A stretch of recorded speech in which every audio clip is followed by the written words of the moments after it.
Plot দুর্নীতির পৃথক ৩টি মামলায় শেখ হাসিনার ৭ বছর করে মোট ২১ বছরের কারাদণ্ড হয়েছে। আজ বৃহস্পতিবার দুপুর ১৫:১২টার দিকে এই রায় ঘোষণা করেন ঢাকার ৫ নম্বর বিশেষ জজ আদালতের বিচারক মোহাম্মদ আব্দুল আল মামুন। ঢাকার পূর্বাঞ্চলের নতুন শহরের প্রকল্প প্লট বরাদ্দ দুর্নীতি অভিযোগে গত জানুয়ারিতে পৃথক ৬টি মামলা করে দুর্নীতি দমন কমিশন। এর মধ্যে ৩টির রায় হলো আজ।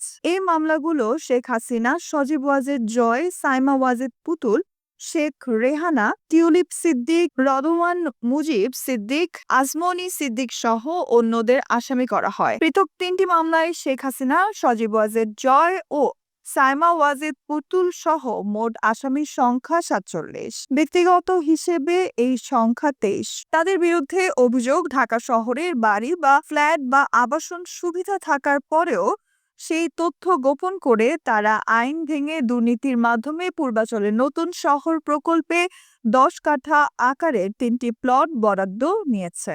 Nusrat Jahan, এফবিএন news desk.